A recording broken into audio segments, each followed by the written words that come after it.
The scorching sun beat down on the bustling streets of Los Angeles, its merciless rays reflecting off the polished hood of a sleek black limousine. Behind the wheel sat Jack Thompson, a man whose weathered hands and kind eyes told a story of hardship and perseverance. At 45, Jack had spent the better part of 2 decades as a chauffeur, ferrying the rich and powerful across the city he called home. Today was like any other day for Jack. He adjusted his crisp white shirt and straightened his black tie, preparing to meet his employer, the infamous business tycoon, Maxwell Blackwood. As he pulled up to the towering glass edifice that housed Blackwood Industries, Jack couldn't help but feel a familiar knot in his stomach. Maxwell Blackwood was known throughout LA as a ruthless businessman, a man who built his empire on the backs of those he deemed beneath him. Jack had been his personal driver for the past 5 years, enduring countless moments of humiliation and degradation at the hands of his arrogant boss. As if on cue, the imposing figure of Maxwell Blackwood burst through the revolving doors of the building. His tailored suit probably cost more than Jack made in a year, and his steely gaze seemed to look right through people as if they were nothing more than obstacles in his path. "Thompson!" Blackwood barked, his voice laced with contempt. "What took you so long? I've been waiting for nearly 2 minutes." Jack swallowed hard, fighting back the urge to point out that he had arrived precisely on time, as he always did. Instead, he lowered his eyes and responded softly, "I apologize, Mr. Blackwood. It won't happen again." Blackwood sneered, tossing his briefcase into the back seat with little regard for the car's immaculate interior. "See that it doesn't.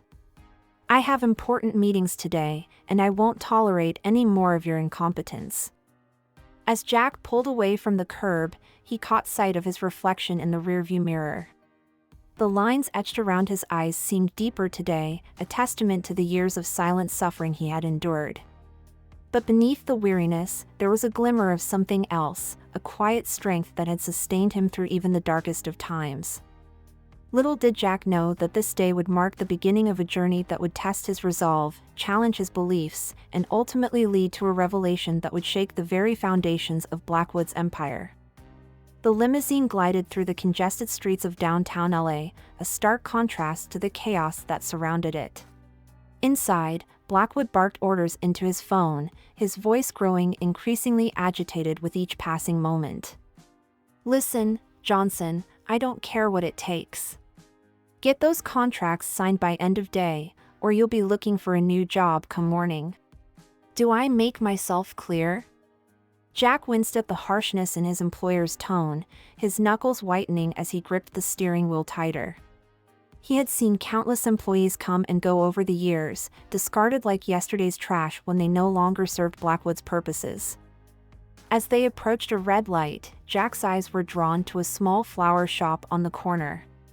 Through the window, he could see a young woman arranging a bouquet, her face alight with joy as she worked. For a moment, he allowed himself to imagine a different life, one filled with simple pleasures and honest work. The blaring of a car horn snapped Jack back to reality. The light had turned green, and Blackwood's impatient voice cut through the air like a knife. "What's the matter with you, Thompson? Are you suddenly incapable of driving? Perhaps I should find someone who can actually do their job." "I'm sorry, Mr. Blackwood," Jack murmured, easing the car forward. "It won't happen again." As they continued their journey, Jack's mind wandered to his modest apartment in East Los Angeles. It wasn't much, but it was home. He thought of his daughter, Sarah, away at college on a hard-won scholarship. She was the light of his life, the reason he endured Blackwood's cruelty day after day. Every paycheck, every tip, every moment of humiliation, it was all for her. The limousine pulled up to a towering skyscraper, home to one of the city's most prestigious law firms. Blackwood gathered his things, preparing to exit the vehicle. "I'll be an hour, Thompson. Don't you dare be late picking me up, or there'll be hell to pay." As Blackwood strode away, his expensive shoes clicking against the pavement, Jack allowed himself a moment of quiet reflection. He reached into his pocket, pulling out a worn photograph of Sarah. Her smile, so full of hope and promise, never failed to lift his spirits. "Just a few more years," he whispered to himself. "Just a few more years, and she'll have her degree. Then things will be different." Little did Jack know that fate had other plans in store, plans that would test his resilience, challenge his convictions, and ultimately lead to a confrontation that would change everything. As Jack waited for his employer, he struck up a conversation with a parking attendant named Miguel. The two men had formed a friendship over the years, bonding over their shared experiences of working for the city's elite. "How's Sarah doing, Jack?" Miguel asked, his weathered face creasing into a warm smile. Jack's eyes lit up at the mention of his daughter. "She's doing great, Miguel. Top of her class at UCLA. I couldn't be prouder." Miguel nodded approvingly. "You've raised a good kid, my friend. She's going to go far in this world." Their conversation was interrupted by the sudden appearance of Maxwell Blackwood, his face contorted with rage as he stormed out of the building. "Thompson," he bellowed. "Get the car ready now. We're leaving." Jack scrambled to open the door for his irate boss, shooting an apologetic glance at Miguel. As Blackwood threw himself into the back seat, Jack could hear him muttering under his breath, something about incompetent lawyers and useless contracts. The drive back to Blackwood Industries was tense, with Maxwell barking orders into his phone and occasionally hurling insults at Jack for perceived slights in his driving. As they pulled up to the imposing glass tower, Blackwood's assistant, a nervous-looking young woman named Emma, was waiting on the curb. "Mr. Blackwood," she began hesitantly, "there's been a situation with the Johnson account. They're threatening to pull out of the deal unless dash." "Unless what?" Blackwood snarled, cutting her off. "Unless I bow to their ridiculous demands? I built this company from nothing, and I won't be bullied by some two-bit operation from the Midwest." Emma flinched at his tone but pressed on. "Sir, if we lose this account, it could seriously impact our quarterly projections. The board is already expressing concerns about Dash." "The board?" Blackwood laughed mirthlessly. "Let me remind you, Miss Chin, that I am the board. This company lives and dies by my decisions, and my decisions alone." As Jack watched the exchange from the driver's seat, he couldn't help but feel a twinge of sympathy for Emma. He had seen countless assistants come and go over the years, all of them ground down by Blackwood's relentless demands and volatile temper. Blackwood turned his attention back to Jack, his eyes narrowing. "Thompson, I need you to cancel all my afternoon appointments. We're going to pay a little visit to our friends at Johnson Industries." Jack nodded silently, reaching for his phone to make the necessary arrangements. As he did so, he couldn't shake the feeling that something significant was about to happen, something that would alter the course of not just his life, but the lives of everyone in Blackwood's orbit. The drive to Johnson Industries took them through some of the poorest neighborhoods in Los Angeles. As they passed dilapidated buildings and homeless encampments, Jack couldn't help but reflect on the stark contrast between the world Blackwood inhabited and the reality faced by so many others. "Disgusting," Blackwood muttered, peering out the tinted windows at the scenes of poverty around them. "This city is going to hell in a handbasket. If these people would just work harder, maybe they wouldn't be in this mess." Jack bit his tongue, fighting back the urge to point out that many of these people worked multiple jobs just to make ends meet. He thought of his own struggles, of the nights he'd gone to bed hungry so that Sarah could have a full meal. As they approached the Johnson Industries building, a modest structure that paled in comparison to Blackwood's gleaming skyscraper, Jack noticed a commotion near the entrance. A group of workers had gathered, holding signs and chanting slogans. "What the hell is this?" Blackwood demanded, leaning forward in his seat. Jack squinted at the signs, making out phrases like "fair wages now" and "workers' rights are human rights." "It appears to be some kind of protest, sir," Jack replied cautiously. Blackwood's face darkened with rage. "Ungrateful leeches," he spat. "Thompson, find a way around this rabble. I won't be delayed by a bunch of lazy malcontents who don't know the meaning of an honest day's work." As Jack maneuvered the limousine through a side entrance, narrowly avoiding the protesters, he couldn't shake a growing sense of unease. The look in Blackwood's eyes was one he had seen before, a look that usually preceded some of his most ruthless business maneuvers. Inside the Johnson Industries building, the atmosphere was tense. Jack waited in the lobby, overhearing snippets of heated conversation from nearby offices. Words like buyout, hostile takeover, and mass layoffs floated through the air, sending a chill down his spine. After what seemed like hours, Blackwood emerged from the main conference room, a triumphant smirk playing across his lips. Behind him, Jack could see the dejected faces of the Johnson Industries executives, some of them looking shell-shocked, others on the verge of tears. "Well, Thompson," Blackwood announced as they walked to the car, "it seems we've just acquired ourselves a new subsidiary. And at a bargain price, I might add." As they drove away from Johnson Industries, leaving behind a wake of shattered dreams and uncertain futures, Jack couldn't help but wonder about the human cost of Blackwood's latest victory. How many families would be affected? How many lives would be upended? Little did he know that this day's events would set in motion a chain of events that would lead to his own moment of reckoning, a moment that would test his integrity, challenge his loyalties, and ultimately reveal a secret that would bring the mighty Maxwell Blackwood to his knees. The sun was setting over Los Angeles as Jack pulled the limousine into the private garage beneath Blackwood Industries. The day's events weighed heavily on his mind, a stark reminder of the world he had become entangled in. As Blackwood prepared to exit the vehicle, he paused, fixing Jack with a calculating stare. "Thompson," he began, his voice uncharacteristically measured, "you've been with me for quite some time now, haven't you?" Jack nodded cautiously, unsure of where this conversation was heading. "Yes, sir. 5 years this October." Blackwood seemed to consider this for a moment. "And in that time, you've seen and heard a great deal, I imagine." A knot formed in Jack's stomach. He had indeed witnessed countless deals, overheard numerous conversations, and been privy to information that he sometimes wished he could forget.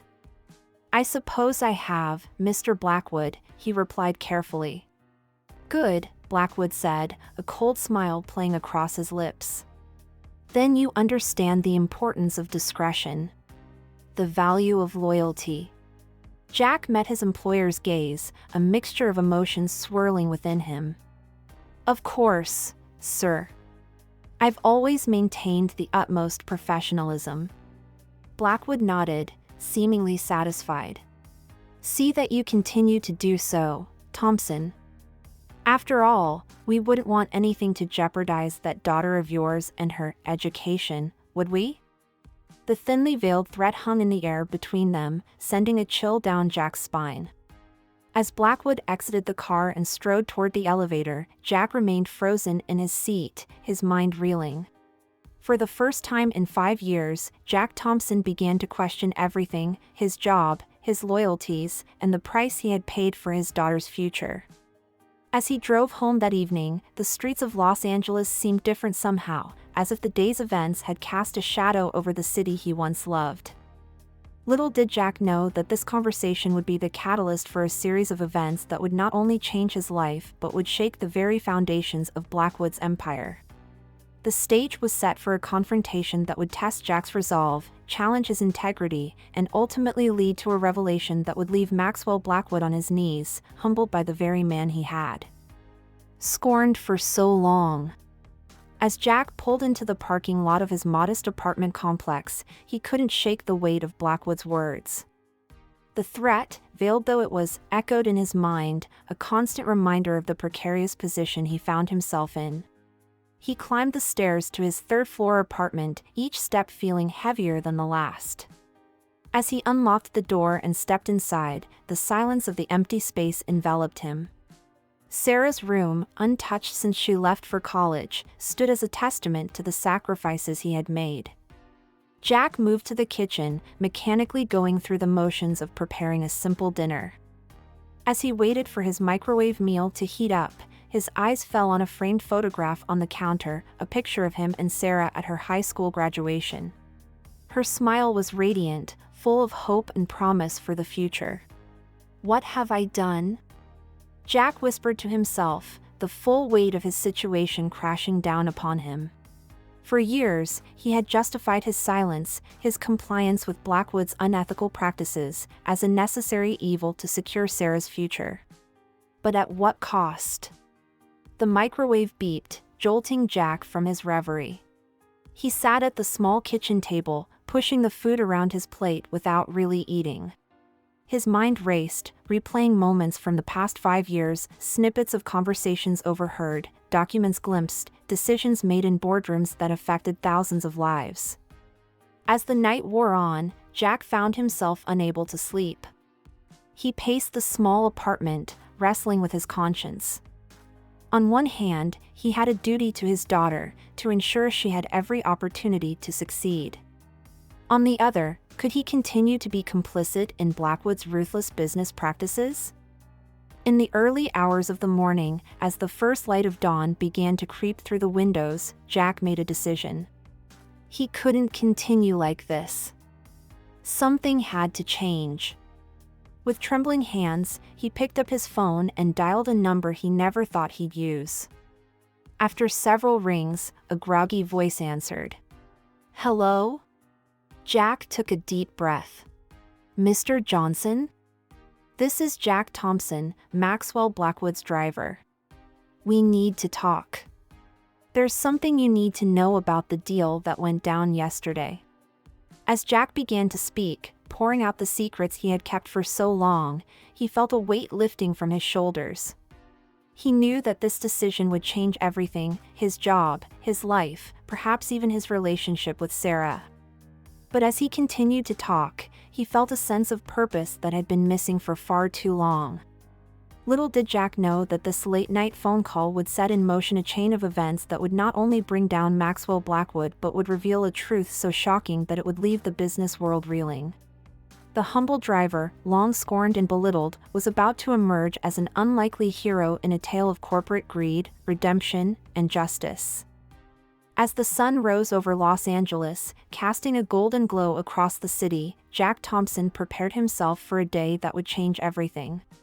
The weight of his late-night confession to Mr. Johnson sat heavily on his shoulders, but there was also a sense of liberation, a feeling that, for the first time in years, he was doing the right thing.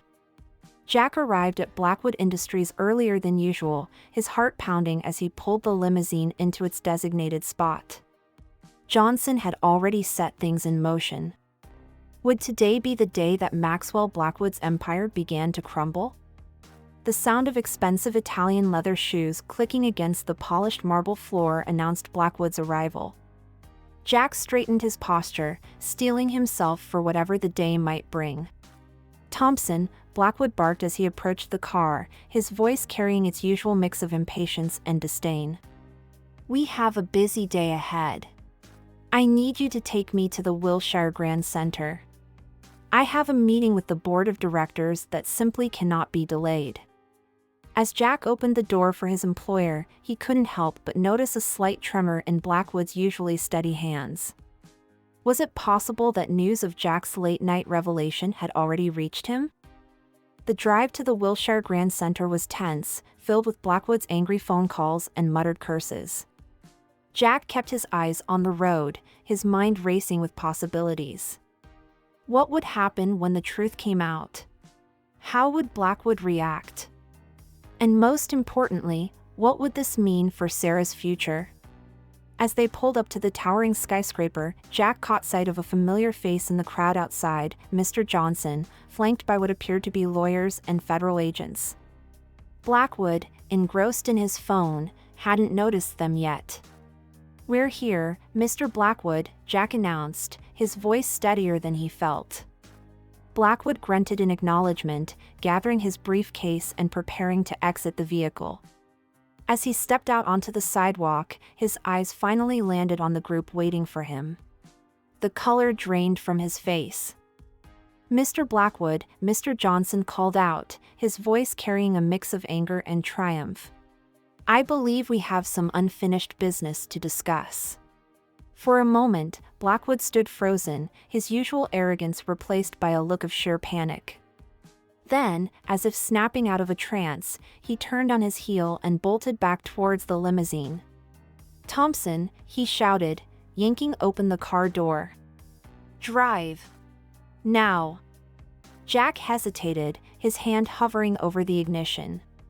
This was the moment of truth, the crossroads where he would have to choose between his loyalty to his employer and his own moral compass.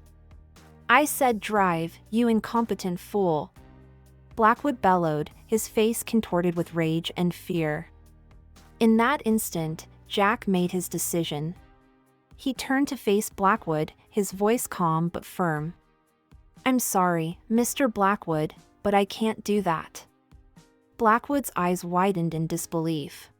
What did you say to me? I said no, Jack repeated, his resolve strengthening with each word. I won't be party to this any longer. It's time for the truth to come out. As the federal agents approached the vehicle, Blackwood's demeanor changed. The mask of arrogance slipped away, revealing a man desperate and cornered. Thompson, he said, his voice now almost pleading. Think about what you're doing. Think about your daughter. I can make sure she has everything she needs, the best education, the best opportunities. All you have to do is drive. For a moment, Jack faltered. The thought of Sarah's future, of all the dreams he had for her, weighed heavily on his mind. But then he remembered the countless lives Blackwood had ruined, the families torn apart by his ruthless business practices. My daughter, Jack said slowly, deserves a father she can be proud of. And I intend to be that man. With those words, Jack stepped out of the car, leaving a stunned Blackwood to face the consequences of his actions.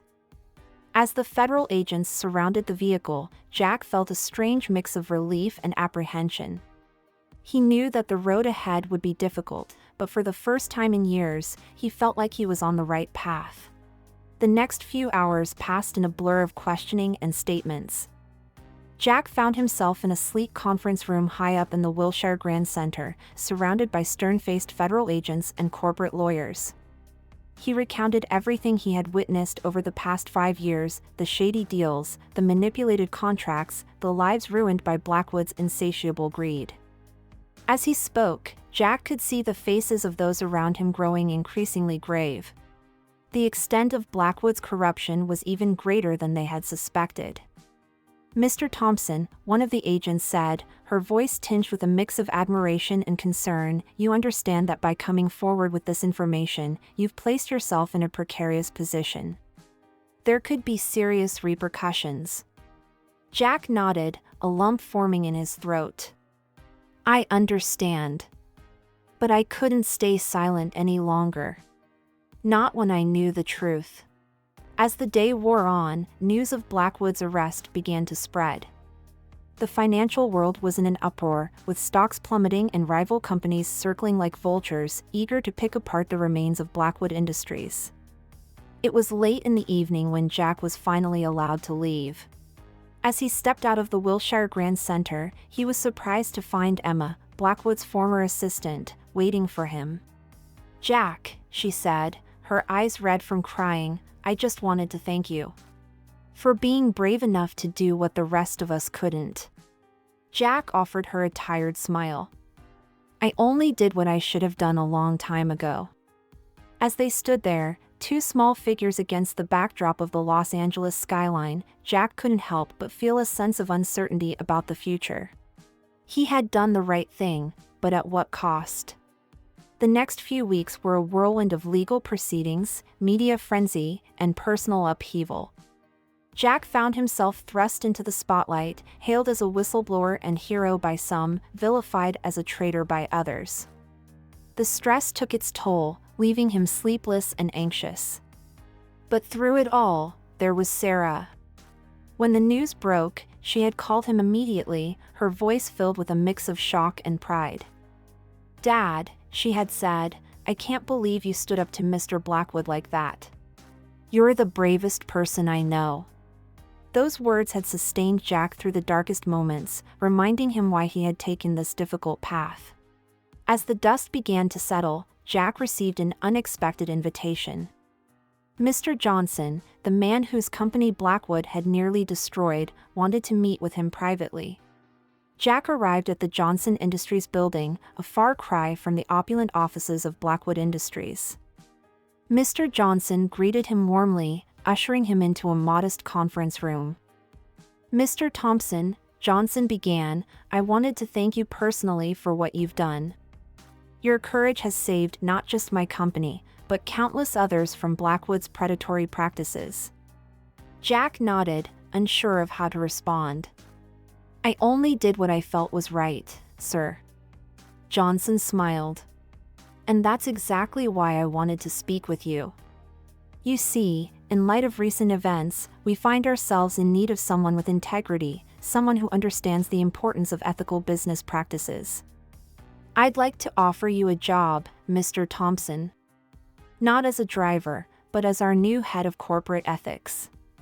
Jack was stunned. "Mr. Johnson, I don't know what to say. I'm honored, but I'm not sure I'm qualified for such a position."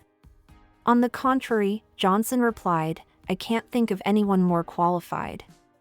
You've demonstrated a level of moral courage that is rare in this world.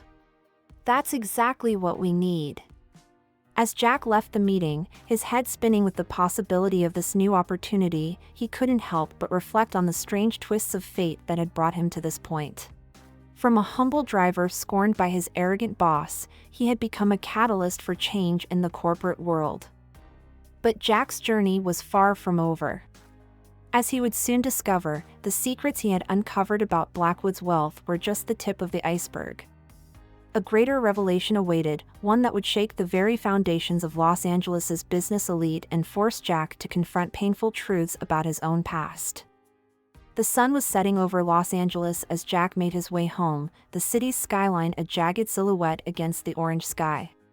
His mind was still reeling from Mr. Johnson's job offer. It was an opportunity beyond anything he could have imagined, a chance not just to provide for Sarah, but to make a real difference in the world. As he climbed the stairs to his apartment, Jack's phone buzzed with a text message. It was from an unknown number, and the content made his blood run cold. "You think you've won, Thompson? This isn't over. The truth always comes out in the end." Jack's hand trembled as he unlocked his door, his eyes darting nervously around the dimly lit hallway.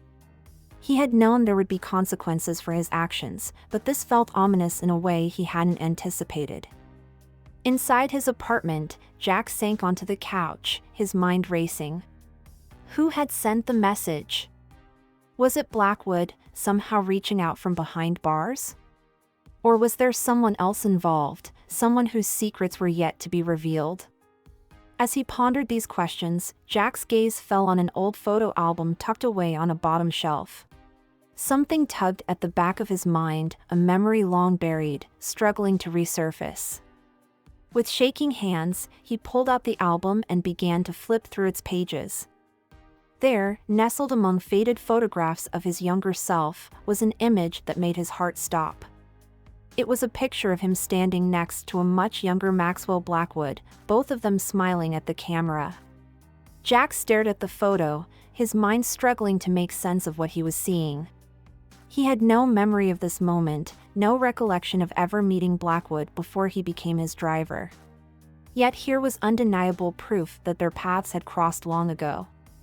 As he examined the photo more closely, Jack noticed something scrawled on the back, a date and a location. July 15, 1990, Sunnyvale Orphanage. The world seemed to tilt on its axis as long-forgotten memories came flooding back. Flashes of a childhood spent in a sprawling institution, of friendships forged and broken, of promises made in the dark of night. Jack's breath came in ragged gasps as the full implications of this revelation hit him. He and Blackwood had grown up together in the same orphanage. They had been friends, perhaps even closer than friends. But why couldn't he remember? And more importantly, what did this mean for everything that had happened? As Jack grappled with these earth-shattering questions, he realized that his journey was far from over. The story of his connection to Maxwell Blackwood was deeper and more complex than he could have ever imagined. And somewhere in the tangled web of their shared past lay the key to understanding the true nature of Blackwood's wealth, and perhaps the reason for his own forgotten history. With trembling fingers, Jack reached for his phone. He hesitated for a moment before dialing a number he never thought he'd use again. "Hello, this is Jack Thompson," he said, his voice steadier than he felt. "I need to speak with Maxwell Blackwood. It's about Sunnyvale Orphanage." The next morning dawned gray and overcast, matching Jack's turbulent mood. He had barely slept, his mind churning with questions and half-remembered fragments of his past. The photo of him and Blackwood seemed to mock him from the kitchen table where he had left it. As he nursed a cup of strong coffee, Jack's phone buzzed with a text message. It was from the prison where Blackwood was being held. "Visitor approved. 2 p.m. today." Jack's heart raced. In just a few hours, he would be face to face with the man he had helped bring down, the man who, he now realized, had once been a part of his life in ways he couldn't fully comprehend. The drive to the prison was a blur.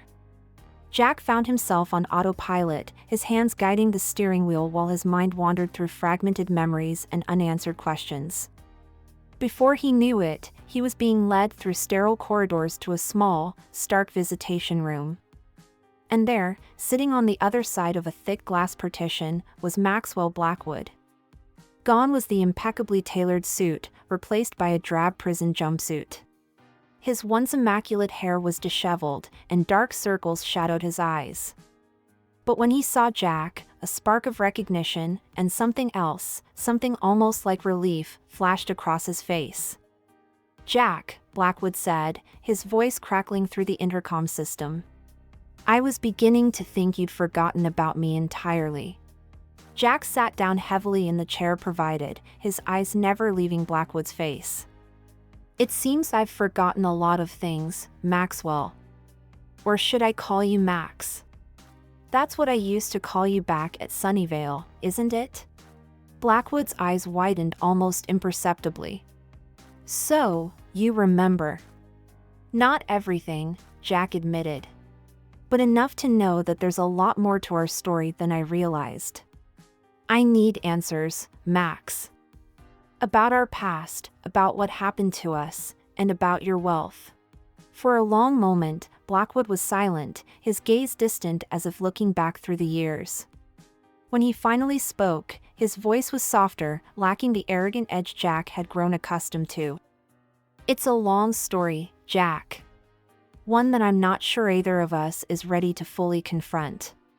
But I suppose we don't have much choice now, do we?" Over the next hour, Blackwood began to unravel a tale that left Jack reeling. They had indeed grown up together at Sunnyvale Orphanage, forming a bond that went beyond friendship. They were like brothers, united against the hardships of their circumstances, dreaming of the day they would escape and make something of themselves. "We made a pact," Blackwood explained, his eyes taking on a faraway look. "We swore that we'd always look out for each other, that we'd do whatever it took to succeed in this world that had given us nothing."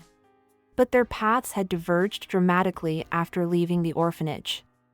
Blackwood, driven by an insatiable ambition and a deep-seated fear of returning to poverty, had clawed his way to the top of the business world by any means necessary.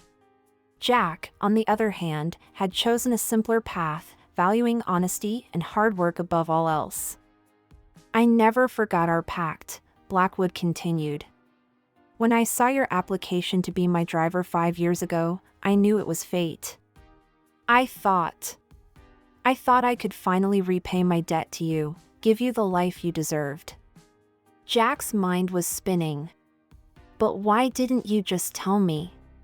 Why all the secrecy, the cruelty?" Blackwood's face twisted with a mix of shame and defiance. "Because I was afraid, Jack.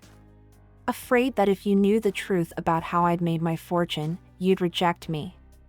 Afraid that you'd see me as the scared, desperate orphan I still was inside. As Blackwood continued to speak, Jack began to understand the true nature of his former employer's wealth. It wasn't just built on cunning business deals and cutthroat tactics.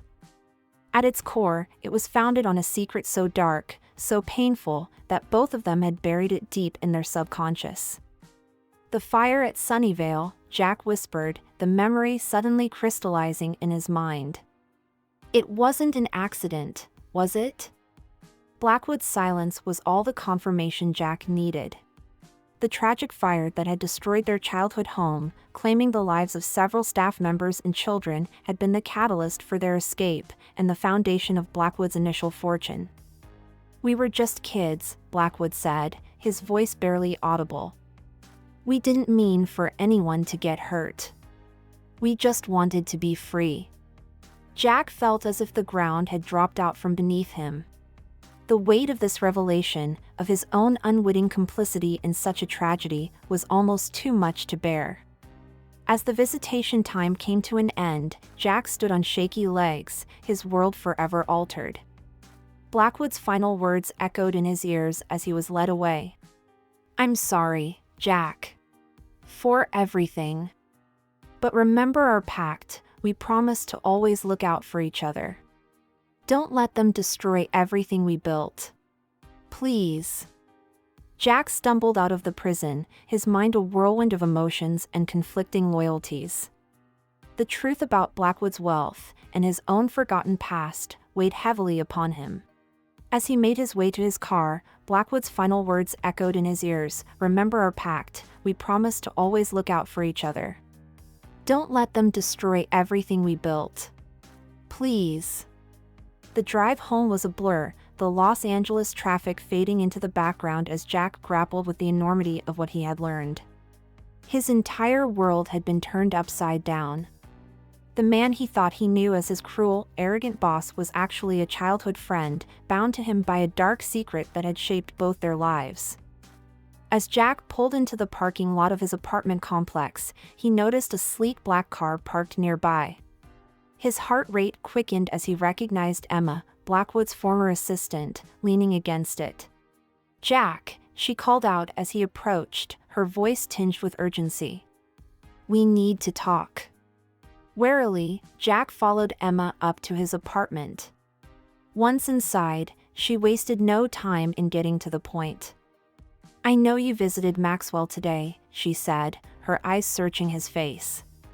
"And I'm guessing he told you about Sunnyvale." Jack's surprise must have shown on his face because Emma quickly continued, "I've worked for Maxwell for years, Jack. I know things that could help you understand what really happened back then." Over the next hour, Emma revealed a story that left Jack reeling. She had been hired by Blackwood not just as an assistant, but as a private investigator of sorts.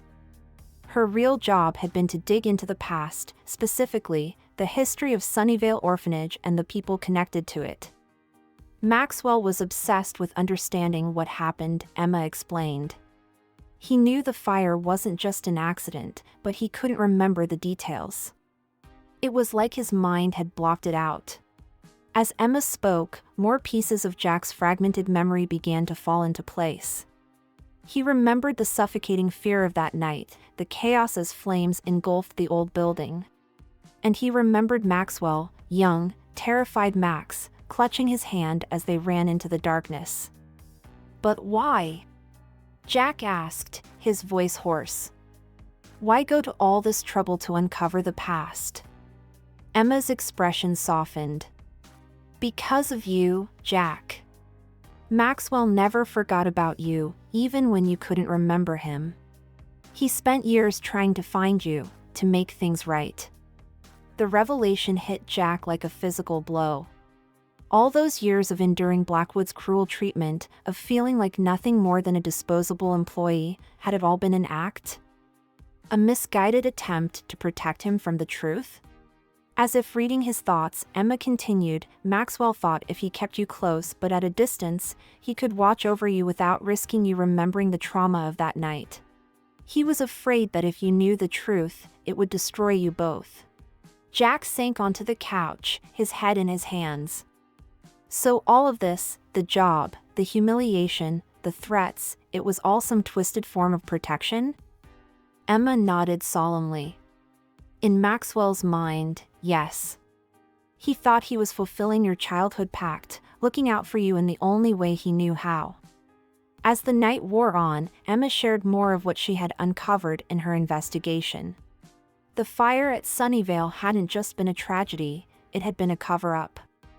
The orphanage had been involved in illegal activities, exploiting the children in their care for financial gain. Maxwell and you stumbled upon evidence of what was happening, Emma explained. The fire was set to destroy that evidence, but it got out of control. You two were the only ones who knew the truth, and in the chaos of that night, you both suppressed the memories as a way to cope. Jack's mind raced as he tried to process this information. The weight of the past, of lives lost and futures altered, settled heavily on his shoulders. He thought of Sarah, of the life he had built for her, and wondered how he could ever reconcile it with this newfound truth. As dawn broke over Los Angeles, Emma prepared to leave. Before she did, she handed Jack a flash drive. This contains everything I've uncovered about Sunnyvale and the people involved, she said. Some of them are still out there, Jack. Powerful people who would do anything to keep this secret buried. Maxwell wanted you to have this, to decide what to do with the information. After Emma left, Jack sat alone in his apartment, the flash drive feeling like a ticking time bomb in his hand. He had a choice to make, one that would not only affect his future but could potentially bring down some of the most influential figures in Los Angeles. With trembling fingers, Jack plugged the flash drive into his laptop. As files and documents populated the screen, names of prominent businessmen, politicians, and civic leaders jumped out at him. The web of corruption and deceit stretched far beyond anything he had imagined. One name, in particular, caught his eye: Senator William Hawthorne. Jack recognized him as one of the city's most respected public figures, known for his philanthropy and advocacy for children's rights. According to the files, Hawthorne had been on the board of directors for Sunnyvale Orphanage at the time of the fire. As Jack dug deeper into the files, a sickening realization dawned on him. Hawthorne wasn't just complicit in the cover-up of the Sunnyvale tragedy, he had been one of its primary architects. The senator's current political power and wealth were built on the ashes of that fatal night. A surge of anger coursed through Jack. How many lives had been destroyed to protect these powerful men? How many children had suffered so that people like Hawthorne could climb the ladder of success? With renewed determination, Jack began to formulate a plan. He couldn't change the past, but he could ensure that justice was served in the present. However, he knew he couldn't do it alone. He would need allies, people he could trust in this dangerous game of truth and consequences. Jack's first call was to Mr. Johnson. The businessman listened in stunned silence as Jack outlined what he had discovered. "My God, Jack," Johnson said when he had finished.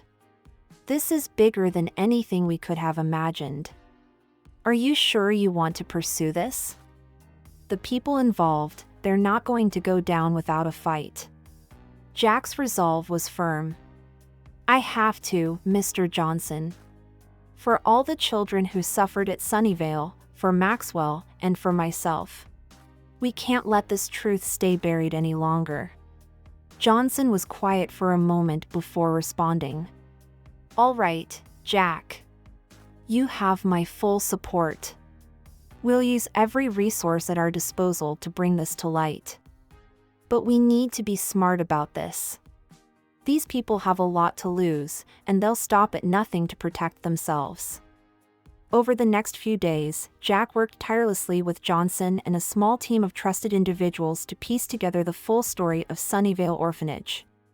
They cross-referenced Emma's files with public records, tracked down former employees and residents, and began to build an irrefutable case against those involved in the cover-up.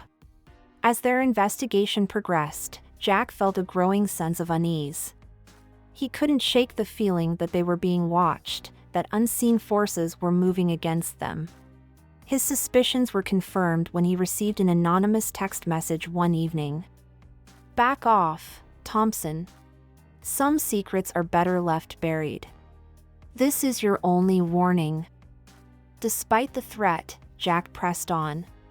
He knew they were getting close to something big, something that could shake the very foundations of Los Angeles's power structure. It was during this time that Jack received an unexpected visitor. Sarah, having heard rumors of her father's involvement in a major investigation, had flown home from college to see him. "Dad," she said, her eyes filled with concern as she took in his haggard appearance. "What's going on? Are you in some kind of trouble?" Jack looked at his daughter, feeling a mix of pride and fear. He had always tried to protect her from the harsh realities of the world, but now he realized that she deserved to know the truth about his past, about Blackwood, and about the fight that lay ahead. Over a long, emotional conversation, Jack shared everything with Sarah. He expected her to be shocked, perhaps even angry at the secrets he had kept. Instead, she listened with quiet intensity, her expression growing more determined with each revelation.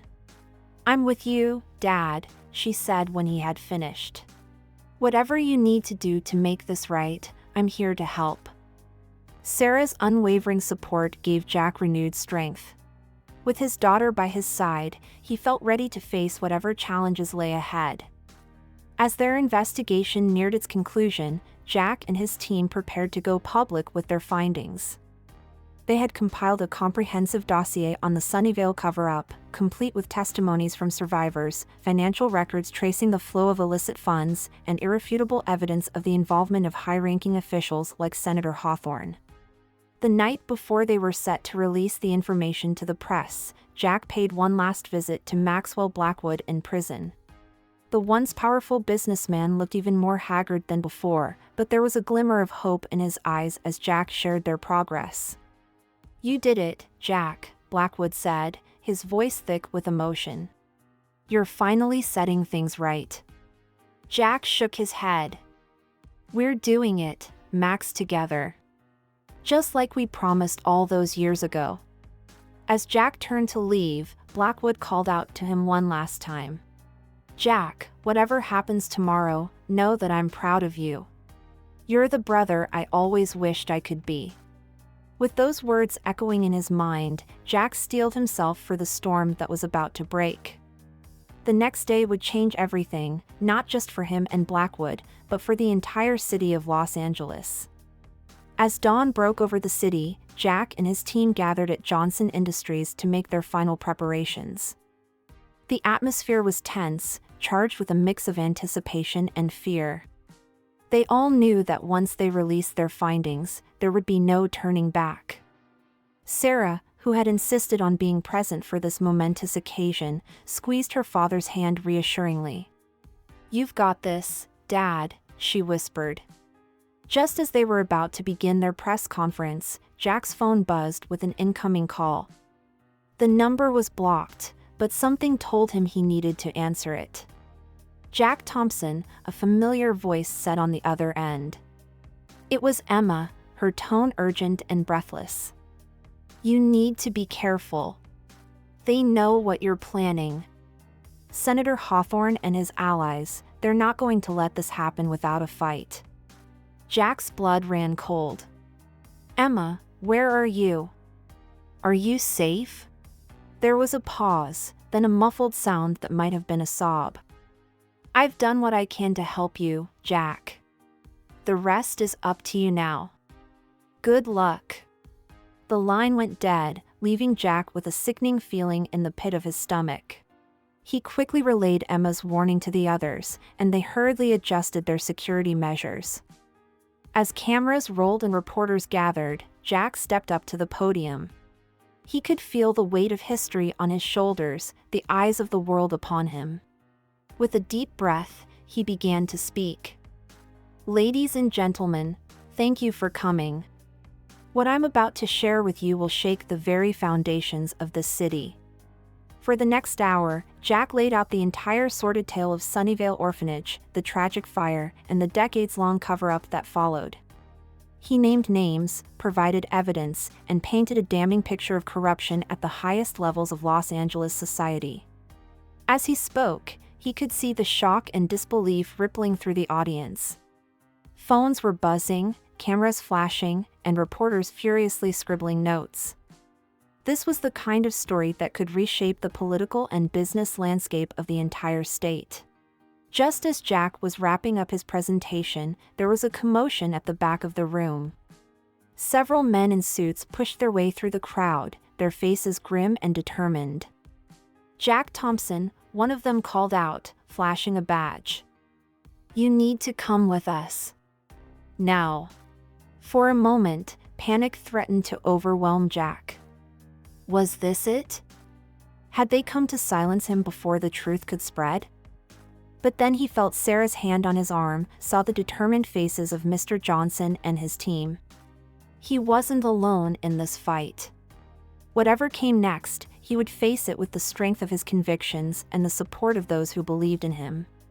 As Jack was led away from the podium, cameras flashing and reporters shouting questions, he caught a glimpse of a familiar face in the crowd.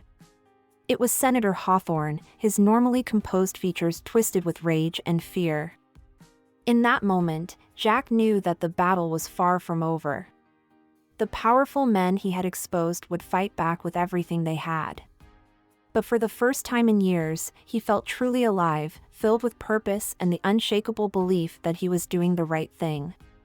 The story of Jack Thompson, the humble driver who brought down an empire of corruption, was just beginning. And as he was escorted out of the building, into a future fraught with danger and uncertainty, Jack couldn't help but smile. Whatever happened next, he knew that he had finally lived up to the promise he had made all those years ago in Sunnyvale Orphanage. He had looked out for his brother, exposed the truth, and in doing so, had set them both free. The days following Jack's explosive press conference were a whirlwind of activity. The revelations about Sunnyvale Orphanage and the high-profile figures involved in its cover-up dominated headlines across the country. Los Angeles was in an uproar, with calls for investigations, resignations, and justice echoing through the corridors of power. Jack found himself at the center of a media storm. Reporters camped outside his modest apartment, clamoring for interviews and additional details. He was hailed as a hero by some, vilified as a traitor by others. Through it all, he clung to the unwavering support of Sarah and the team at Johnson Industries. Senator Hawthorne and his allies didn't take the accusations lying down. They launched an aggressive counter-campaign, denouncing Jack as a disgruntled employee spreading lies for personal gain. Legal threats flew back and forth, and Jack soon found himself embroiled in a complex web of lawsuits and countersuits. But the evidence was too strong to be dismissed. As more survivors of Sunnyvale came forward with their stories, corroborating Jack's claims, public opinion began to shift decisively in his favor. The FBI launched a formal investigation into the orphanage's past and the alleged cover-up, promising to leave no stone unturned. Amidst the chaos, Jack received an unexpected message from Maxwell Blackwood's lawyer. His old boss and childhood friend wanted to see him urgently. Despite the reservations of his legal team, Jack knew he had to go. The prison visiting room was tense as Jack sat across from Blackwood. The once powerful businessman looked haggard, the weight of years of secrets clearly taking its toll. "You did it, Jack," Blackwood said, a hint of pride in his voice. "You exposed the truth we were too afraid to face all those years ago." Jack leaned forward, his voice low. "But at what cost, Max? The city's in turmoil, lives are being destroyed. Sometimes I wonder if we should have left the past buried." Blackwood's eyes flashed with an intensity Jack hadn't seen in years. "No, Jack. We owed it to those children, to ourselves, to bring this to light. But there's more you need to know." Over the next hour, Blackwood revealed a final, shocking twist to their shared history. The fire at Sunnyvale hadn't been an accident, nor had it been set by the corrupt officials to cover their tracks. It had been started by Blackwood himself in a desperate attempt to destroy evidence of the abuse and free the other children. "I never meant for anyone to get hurt," Blackwood said, tears streaming down his face. "I thought I was saving us all. But the fire spread so quickly. I couldn't control it." Jack sat in stunned silence, memories of that fateful night flooding back. He remembered the smell of smoke, the sound of screams, and the feeling of Blackwood's hand in his as they ran for their lives. "Why didn't you tell me this before?" Jack asked, his voice barely above a whisper. Blackwood's response was filled with remorse. "Because I was a coward, Jack. I couldn't face what I'd done. It was easier to bury the past, to become someone else entirely. I thought if I could make enough money, gain enough power, I could somehow make amends. But all I did was create more victims." Jack sat back, his mind reeling from this final revelation. The pieces of the puzzle were finally falling into place, but the picture they formed was more complex and heartbreaking than he could have imagined. "What do we do now, Max?" Jack asked, his voice heavy with the weight of their shared history. Blackwood leaned forward, his eyes filled with a mixture of determination and fear. "We tell the truth, Jack. All of it. No more secrets, no more lies. It's time we both face the consequences of our actions." As Jack left the prison, he felt as if he were carrying the weight of the world on his shoulders. The truth about the Sunnyvale fire would change everything, not just for him and Blackwood, but for everyone involved in the investigation. Over the next few days, Jack worked tirelessly with his legal team to prepare a new statement. They knew that revealing Blackwood's role in starting the fire would be a bombshell, potentially derailing the entire case against Senator Hawthorne and his co-conspirators. Sarah, ever present at her father's side, voiced her concerns. "Dad, are you sure about this? If you reveal that Mr. Blackwood started the fire, it could undermine everything you've worked for. People might not believe the rest of your story." Jack nodded, understanding her worry. "I know, sweetheart. But we can't build justice on a foundation of lies. The truth has to come out, all of it, no matter the consequences." The night before Jack was set to make his new statement, he received an unexpected visitor. Emma, Blackwood's former assistant, appeared at his door, looking haggard and frightened. "Jack," she said, her voice barely above a whisper, "I need your help. They're coming for me." Inside Jack's apartment, Emma revealed that she had been cornered by some of Senator Hawthorne's men. They had threatened her family unless she agreed to discredit Jack's testimony. "I can't do it, Jack," Emma said, tears streaming down her face. "I won't be part of their lies anymore. But I don't know how to protect my family." Jack felt a surge of protective anger. He had come too far, uncovered too much, to let Hawthorne and his cronies continue intimidating people into silence. "You did the right thing coming here, Emma," he assured her. "We'll figure this out together." Through the night, Jack worked with Mr. Johnson and their legal team to ensure Emma's safety and prepare for the potential backlash of their new revelations. As dawn broke over Los Angeles, Jack steeled himself for what was to come. The press conference was packed, the air thick with tension and anticipation. Jack took his place at the podium, acutely aware of the cameras trained on his face and the reporters poised to capture his every word. "Ladies and gentlemen," he began, his voice steady despite the turmoil in his heart, "I've called you here today to share new information about the Sunnyvale orphanage case. What I'm about to tell you will be shocking, and it may change how you view the events I've previously described. But I believe that true justice can only be served through complete honesty." Over the next hour, Jack laid out the full truth of what had happened at Sunnyvale. He spoke of the abuse, the corruption, and the desperation that had led to that fateful night.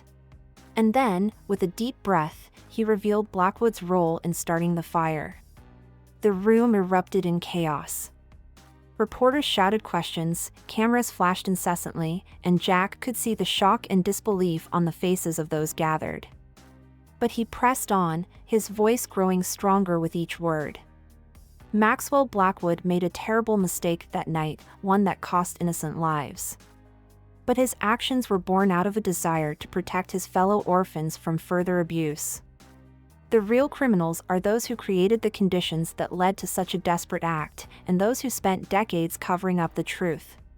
As Jack continued to speak, laying out the evidence of the broader conspiracy and the ongoing threats against witnesses like Emma, he could see the mood in the room beginning to shift. The initial shock gave way to a growing sense of outrage, not at Jack or Blackwood, but at the powerful figures who had allowed such injustice to continue for so long. In the days that followed, the fallout from Jack's revelations was seismic. Senator Hawthorne and several of his associates were arrested, charged with a litany of crimes ranging from obstruction of justice to child endangerment. The FBI expanded its investigation, uncovering a web of corruption that stretched far beyond Sunnyvale Orphanage. Maxwell Blackwood, in light of his cooperation and the circumstances surrounding his actions, had his sentence reduced. While he would still serve time for his role in the fire and his subsequent financial crimes, there was a sense that justice was finally being tempered with mercy. As for Jack, he found himself hailed as a hero, not just for exposing the truth, but for having the courage to reveal his own complicated role in the story. Job offers poured in from organizations dedicated to child welfare and corporate ethics, all eager to benefit from his unique perspective and unwavering integrity. But amid the chaos and acclaim, Jack found himself drawn back to the quiet moments with Sarah. One evening, as they sat on the balcony of their new apartment, a far cry from the modest home they had shared for so long, Sarah turned to her father with tears in her eyes. "I'm so proud of you, Dad," she said, her voice thick with emotion. "You've shown me what it really means to stand up for what's right, no matter the cost." Jack pulled his daughter close, feeling a sense of peace that had eluded him for decades. "I did it for you, sweetheart. Everything I've ever done has been to give you a better life, a better world." As the sun set over Los Angeles, casting a golden glow across the city, Jack reflected on the long, twisted road that had brought him to this moment. From a scared orphan to a humble driver, from a whistleblower to a champion of justice, his life had been a testament to the power of perseverance and the enduring strength of the human spirit. He thought of Maxwell Blackwood, the boy who had been his brother in all but blood, and the man who had become both his tormentor and his unlikely ally. Their story was a reminder that redemption was possible, even in the darkest of circumstances. In the months that followed, Jack threw himself into his new role as an advocate for child welfare reform. He worked tirelessly to ensure that the lessons learned from Sunnyvale would lead to real, lasting change in the system. His testimony before Congress helped pass sweeping new legislation to protect vulnerable children and hold institutions accountable. Maxwell Blackwood, from his prison cell, became an unlikely partner in these efforts. His insider knowledge of corporate machinations proved invaluable in crafting regulations to prevent the kind of financial crimes that had allowed him to build his ill-gotten empire. As for Emma, she found the courage to testify against Senator Hawthorne and his co-conspirators, her bravery helping to secure convictions that sent shockwaves through the political establishment. With Jack's help, she and her family entered a witness protection program, given the chance to start a new life free from the shadows of the past. 1 year to the day after Jack's initial press conference, he stood once again before a crowd of reporters. But this time, he wasn't alone.